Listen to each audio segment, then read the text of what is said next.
Good Sunday, rather. Oh, I see Govinda is here. Hi, Govinda. I'll try to add you once I see your request.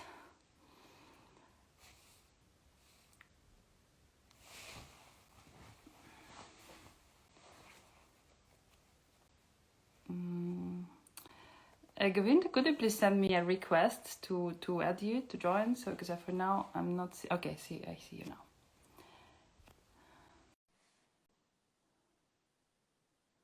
Let's see. I hope it will work right now. Hi, Govinda. Hello. Hi, I'm Eugenia. I'm CEO and Good. co-founder of Rawsie. Nice to meet you. Nice to meet you. What time is it there?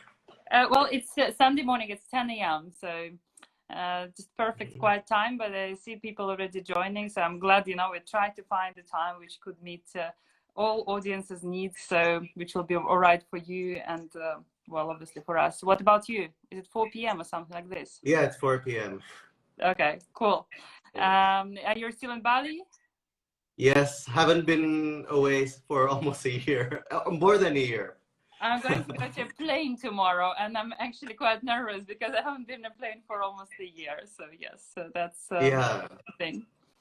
I'm flying also next week, so for the first time, so that's exciting. It's exciting, right? Yeah. It's a very usual thing. Normally, we used to be bored of or tired of. We start to look them with a new eye for sure, from the new point of view. Listen, well, thank you very much for joining. I see like already a crowd of people who came to listen to us. I just will quickly introduce who I am, and then the floor will be yours. And I have some questions to you prepared by the whole Rawsie team, because everyone loves you and love your photography, and they contributed very actively to the questions. So hi everyone, my name is Eugenia. I'm CEO and co-founder of company .Photon. .Photon develops this product for professional photographers. It's called Rawsie. It's a raw image compression app. I'm previously a photographer too, a wedding photographer. So, and this is why we decided to make these talks with people with whom we were in touch, with great photographers who contributed to the development of the product, who shared their feedback since the beginning. And I'm thrilled. I'm certainly thrilled to have Govinda Rumi today with me. So thank you very much first for finding time. I'm sure you're very busy. And it's my pleasure. And second, we already did a few interviews, well, with some of your friends, probably, or colleagues you definitely know, like Ferhu Aristi or Sam Hurd. And we normally start this conversation where I ask the photographers to introduce themselves, because I think it's very different how people see you and how see you yourself, right, as a photographer. So how would you describe who is a Govinda Rumi as a photographer?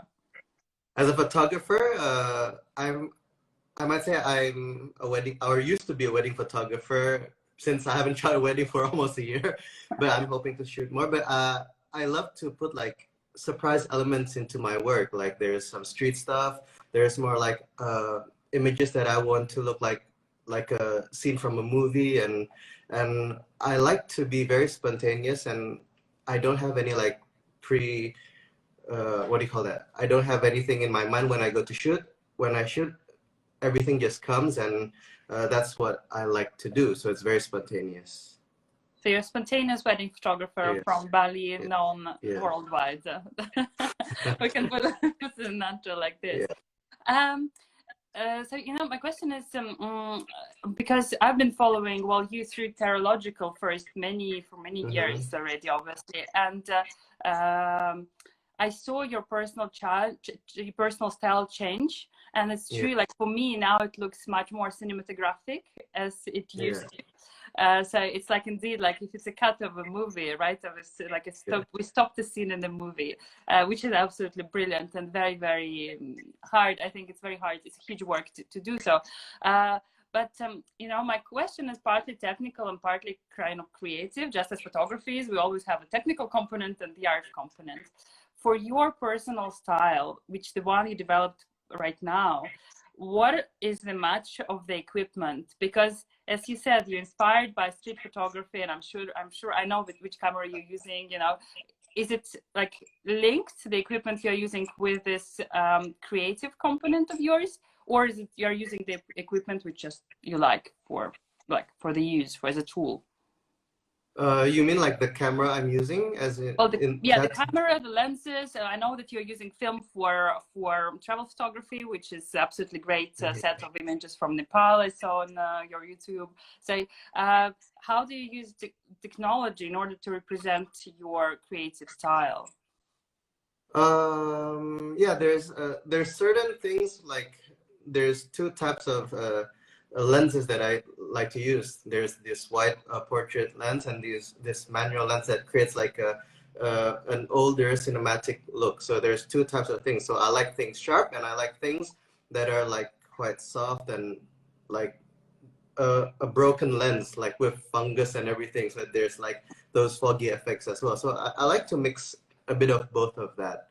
And for like the more street stuff, more fast paced, I like to use the autofocus on the newer lenses. But like for portraits, like just for more subtle moments, I love to use the manual lens for that. So it's a mix between tradition, like the old stuff and the newer stuff. So I like to match that.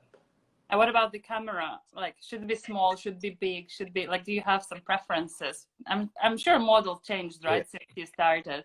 Do you have something you particularly prefer in cameras, or you look in cameras when you pick the new one?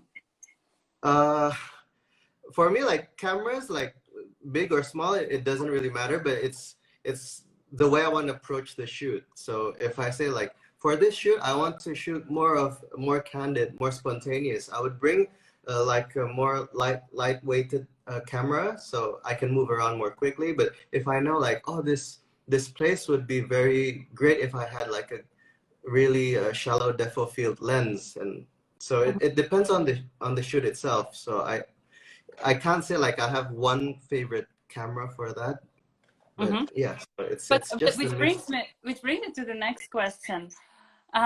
Your photographs and your sessions, actually, for me, they looked very prepared in a good way. I mean, you know, you need to bring the right camera. You need to bring the right camera to the right place, right? And you need to match it with the couple you're working with, and so on. How do you prepare your shoots? Because again, with this cinematographic style, it looks for a non-professional photographer very casual, but I know that's actually the hardest part, and to make it look so, and it's normally very well prepared. So my question is, weddings or family photo shoots or elopements, how do you prepare for those? That's a great question, because the hardest thing for me is actually choosing the camera to go to shoots. So that's what I usually like have my doubts. So should I bring this or should I bring that? Yeah, firstly, like location is a big factor. Like if I know it's going to be open, empty spaces, I would just usually bring like a wider lens, or sometimes even a zoom lens for that. But if I know like it's going to be dark and narrow and like moody, I'll bring another type of lens for that as well. So yeah, as you said, like choosing the lens is very important for me. And what about work? If we speak about wedding or elopement where you have to work with a couple, do you make it? Well, you know, we had a few photographers say, well, we really spent our biggest part of the preparation in trying to build this contact. How important is for you? Or do you work a lot with a couple, or do you prefer to come, you know, and start from the clean page, from the white page, and starting from the, you know, not have this personal connection with them? What actually matters for you most? For me, the ideal situation is getting to know the clients better first before the shoot, because if we do that, we can communicate our ideas more freely, and they would understand how we see things. So it's a better connection if we do that first, because I've had certain like experiences where I never met them before. I just went into a shoot and just shot. That's kind of confusing for me, because I always keep like second guessing what do they want, or do they like what I have in mind. So that's why I think communication is very important before shoots. Is it important to know what the like, because you know you're the master of the shoot, right? You know what will look better, what will look best in photography. To which extent is important what they want, what they expect, and what you think will look good? Do you compromise sometimes? Yes. On that note, like if they saw my portfolio, they would like my photos. Yeah. That's a given. But sometimes there's like certain things that they would want to have in their images, and I would try to visualize what they want as well. So it's a mix of both. Like, if I don't know if Rawsie told me, like, there's sometimes you have to shoot for the couple and sometimes you shoot for yourself. So there's like a balance of that. Once you have a more distinctive style, of course, like, you shoot for yourself even more. Yeah. But before you get to this point, you need to compromise, and then you can freely express yourselves. Yeah, when going to shoots. We had this talk with Fer, and he gave an advice which somehow it's very obvious, but for me it never cured. He said you have to give a free photo shot for the same couple in the very beginning and just shoot for yourself the day after wedding or Sunday after. It will be the craziest stuff. They already got their best shots, but at least you can work on your portfolio. So I think for young photographers who are listening to us, that could be a way to try to, get something out of the comfort zone of the client. Well, listen, obviously, as I said, I known you and followed you since Terralogical, and my question linked to that is that, you guys started, well, I don't know, did you have Instagram then already or not? When you started? Yes, very like in the beginning of Instagram. Yeah, because the thing is that well, I've been in Switzerland. I'm Russian, right? So I've been very, very European always, and I knew about Terralogical, and I kind of admired, and I would go to the website because I don't think I even had Instagram probably then, and I would just look through your work. How did you guys manage to build first a big business out of photography, because it's not what everyone succeeds, and second, to put it really outside of the place where you geographically are, because that's very often the limit for the majority of photographers. What was your strategy there? Back then, like in Bali, like there wasn't this kind of style of photography before, so it's very easy for us to stand out from the rest. Whereas today, I don't think it would be that easy if I started something from scratch.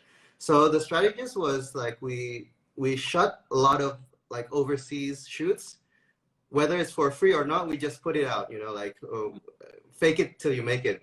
That's the word, I guess. Like people just need to know that you travel, and that's the only key for that. Because if they don't know you travel, or you say, I'm a destination wedding photographer, but you only shoot a wedding only in Bali, or only in somewhere in Europe, it doesn't make sense for the couple. So if you say something on your bio, you have to show it as well. That's what I think some people are missing from their Instagram. Like they say, we are available to travel everywhere, but you don't travel. So it's something you need to think about.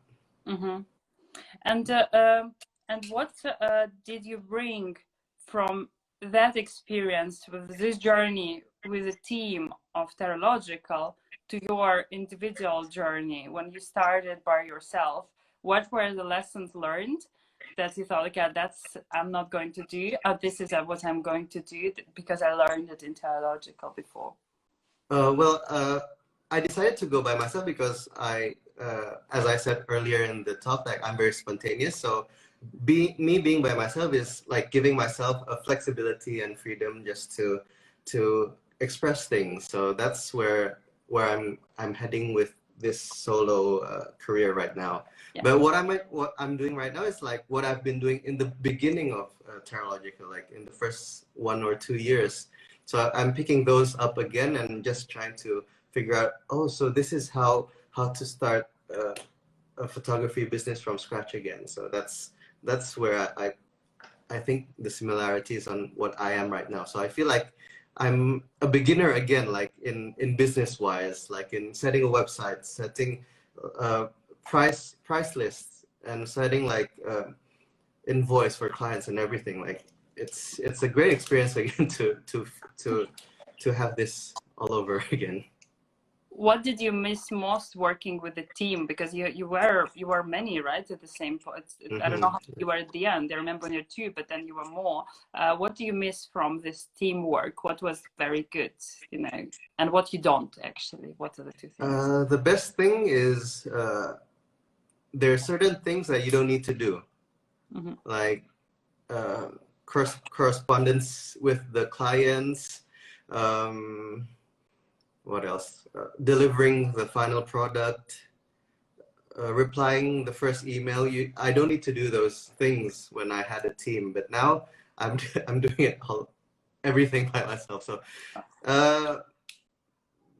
in a way, it's a bit like time consuming, but it's fun for me. I actually enjoy it, like connecting with the couples as well. Since the beginning.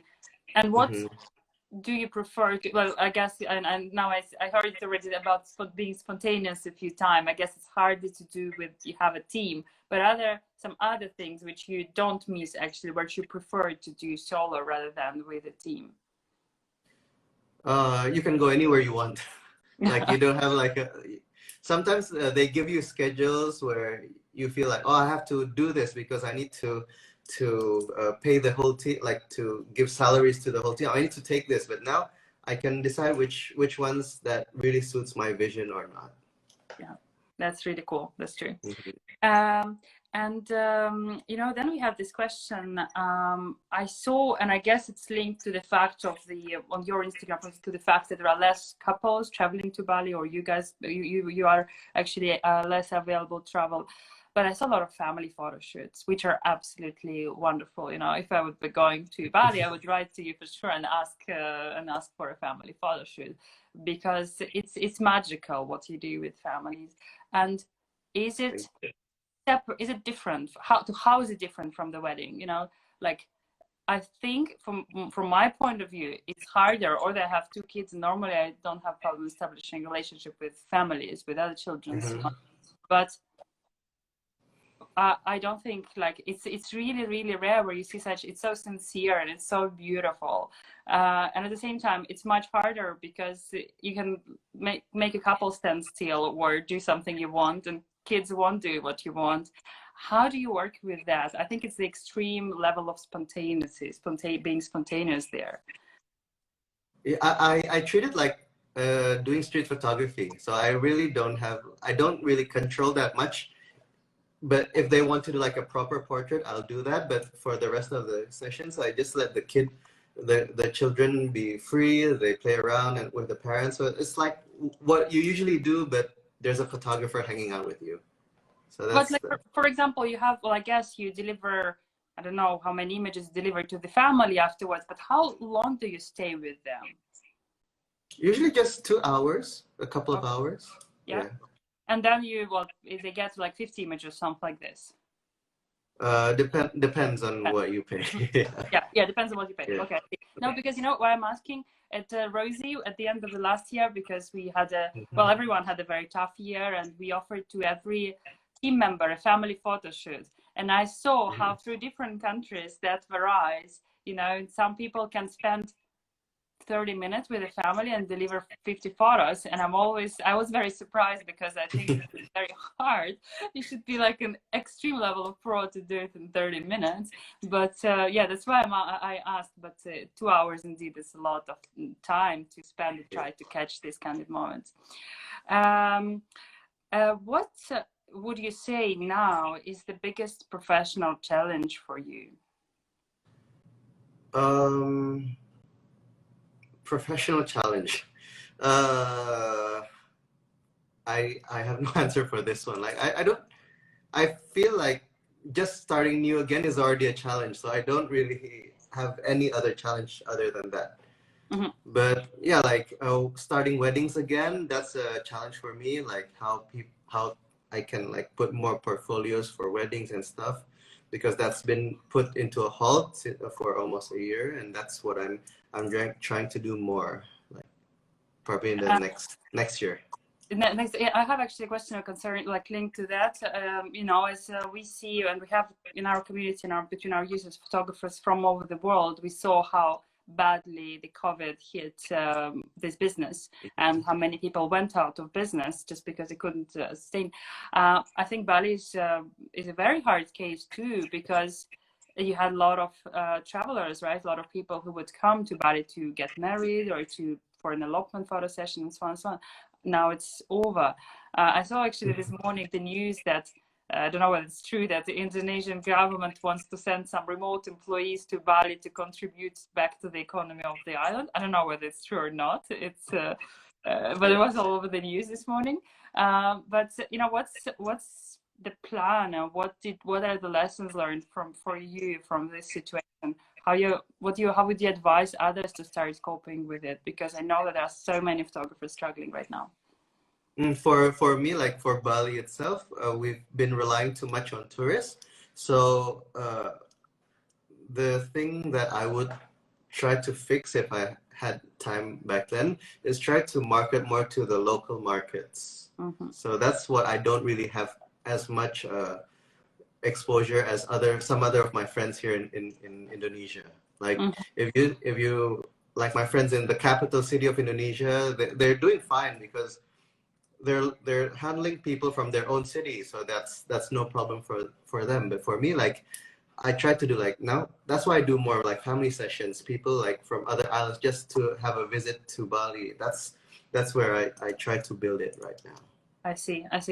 You know, we had one question which we asked every photographer. You already told me you won't give me one answer, but I still ask. If you could keep one camera and one lens, what would it be? I'll have the X100V. Yeah, the Fujifilm X100V. That's already with a lens, so that's what I would keep. I can shoot everything with that. With that, cool. What do you think matters most in photography? Talent or persistence and hard work? In the beginning, talent. Like if you know you're good enough, then that's where the persistent comes in. Like if you know you're no good from the beginning, like you usually don't want to pursue it. But if you feel like, oh, I did some nice shots, like from 100 shots I got like 10 nice shots, then you would say, oh, I want to do more of this. So that's why you need to practice more, and probably one day you'll be like way better because of the persistence. You know, I have this question because actually none of the guys we talked to before couldn't really answer it because they were always by themselves. But because you had the team and you worked with so many other photographers, and I always wonder when to stop, you know, because when you start photography, everyone feels confident. They think, well, I managed to get this nice shot of a flower, and now it's a nice shot of my kid and my dog, and now my friend, and now probably I photo shoot a birthday, and now I photo shoot a wedding. But at some point, you sometimes understand that, you know, people keep trying and they think they're good without really being good, you know, and how to be honest with yourself. Could you see, like probably in Terralogical, you see younger photographers, you know, who had some bigger aspirations at what the limit was, how to understand or when to stop, you know, when to stop trying, when to say, listen, actually, photography will be my hobby and I'm going to go to work in, I don't know, marketing or publishing or banking, whatever, engineering. Do you have a tip? It's a bit harsh, but like if nobody wants to hire you, then I think you need to stop. Okay. Well, that's probably my answer. Okay. So it's purely by client. By the way, how would you define who's a professional photographer? We had this conversation, I think, in the last interview, my colleague Marina had it. Who is a professional? It's a very fine line, right? Who is the person who's a professional one? I think professional is just someone who does photography and gets paid. That's for me. Okay. That's what I feel is professional. And you have like you finish your responsibilities with clients. That's professional. Like if you just get the money and you do something like your service is bad, your photos turns out like all over the place, I think that's not professional. You need to get paid and you need to be responsible as well. You know, and one of my last questions actually about not weddings or families. I guess it's not the projects where you earn, but this is the project where you manage to show yourself so much as a photographer. And this is obviously, speaking about this Nepal photo shoot, which you shoot first in film. I don't know if you guys who listen to us right now, or who are going to listen to this interview, if you haven't seen it yet, please go and check. It's absolutely brilliant. It's like a trip there. You go and you're fully involved in the whole story and the whole video. So it's beautiful. But in your video, you explained that you prepared, like you didn't just took your camera and went there, right? So you're thinking about film and daring film and working there with film and so on and so on. So how do you take care of these projects which are not paid, right? Which is just for yourself, for your professional pleasure and development? How do you take care of it? What kind of projects do you do? Why it matters for you? Those projects, like I felt like in the past 10 years, I haven't been really going into that because I've been too focused on shooting weddings. But now since I have the time, I would love to do more of those. So like these kind of projects actually elevates my work. I feel that because it changes the way I shoot, it changes the way I see, and the more projects that are more personal for me, that's where I feel like I can be truly me. Like I don't need to have responsibilities like the one I said before to clients. I just need to be responsible to myself. Do I like it or not? That's the only cue for these kind of personal projects, and I think it's beautiful that way. Would you recommend photographers to do such things in order to develop their style, or like how to approach it as well? Because in the video you say how much you prepared for it, like, you know, it's even technically, again, picking up the right tools. What's decision making? Because it's not like with weddings where you need, you know, where you think, okay, here's a couple, here's a great landscape around here, you don't know what will happen. How do you deal with this? So what's the question? Like the question is how do you prepare for such a, because it's a long trip, right? Normally you're stuck with the equipment you bought, you picked, right, for the trip. You're stuck with the place where you are, and so on, with the decision you took actually before the trip normally. How to make the right choice? There is no right choice. That's the beauty of it. Like if I bring this camera, let's say I brought the twin lens camera, the Rawsie camera, like I know what I can shoot and cannot shoot. So there's certain things that I can shoot, but there's things that I usually shoot but I can't. So I just have to stay in those limitations and just be creative with it. Cool. Okay. Well, I had all my questions answered. I thank you very, very much for the time and for honest answers. And I'm sure normally we have a lot of people watching these videos afterwards, and I hope it will help them in their photographical journey. So thank you very much, Govinda. Yeah, my pleasure. Thank you so much.